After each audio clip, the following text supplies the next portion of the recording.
ত্রয়োদশ জাতীয় সংসদ নির্বাচন শেষ হতেই দেশের আইনশৃঙ্খলা রক্ষাকারী বাহিনীর শীর্ষ পদে বড় পরিবর্তনের আভাস। আইজিপি বাহারুল আলমের পদত্যাগের গুঞ্জন ঘিরে প্রশাসনিক অঙ্গনে বাড়ছে কৌতূহল। তাহলে কি বাংলাদেশ পুলিশ পেতে যাচ্ছে নতুন নেতৃত্ব? সরকার এখনও আনুষ্ঠানিক ঘোষণা না দিলেও ভেতরে ভেতরে চলছে হিসাব নিকাশ। সংশ্লিষ্টরা বলছেন, ক্লিন ইমেজ ও পেশাদারিত্বকে প্রাধান্য দিয়েই এবার সিদ্ধান্ত আসতে পারে। আলোচনায় এগিয়ে আছেন বিসিএস 15 ব্যাচের কয়েকজন অভিজ্ঞ কর্মকর্তা। আইজিপির তালিকায় প্রথমেই আসছেন মোহাম্মদ আলী হোসেন ফকিরের নাম। বর্তমানে তিনি এপিবিএন-এর অতিরিক্ত আইজিপি। রাজনৈতিক টানাপোড়েনের সময়ে চাকরিচ্যুত ও বাধ্যতামূলক অবসরে গেলেও পরবর্তীতে আইনি প্রক্রিয়ায় ফিরে এসে দ্রুত পদোন্নতি পান। মাঠ প্রশাসন ও জাতিসংঘ মিশনের সফল অভিজ্ঞতা তাকে আলোচনার শীর্ষে এনেছে।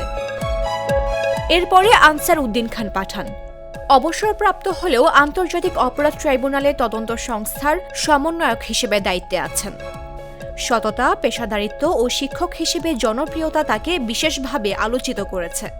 তরুণ পুলিশ কর্মকর্তাদের বড় অংশ তার ছাত্র। সবশেষে আলোচনায় এসেছে হাসিব আজিজ। বর্তমান সিএমপি কমিশনার। প্রশাসনিক দক্ষতা ও পেশাগত অভিজ্ঞতায় তিনি শক্ত অবস্থানে। পুলিশ পরিবারে জন্ম, তার বাবা এম আজিজুল হক ছিলেন সাবেক আইজিপি, যা তাকে আরও আলোচনায় এনেছে। নতুন সরকার মন্ত্রিসভা গঠনের পরই চূড়ান্ত সিদ্ধান্ত আসতে পারে। তবে মেয়াদ থাকা সত্ত্বেও পদত্যাগের গুঞ্জন কেন, সে প্রশ্ন এখনও স্পষ্ট নয়। ফলে দেশের আইনশৃঙ্খলা ব্যবস্থার ভবিষ্যৎ নেতৃত্ব নিয়ে উত্তেজনা ও কৌতূহল দুটোই তুঙ্গে। মামদুহা রাইসা, জাগো news.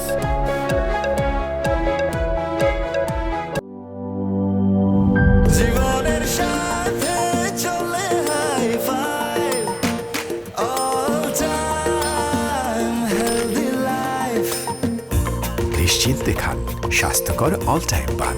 All time healthy life.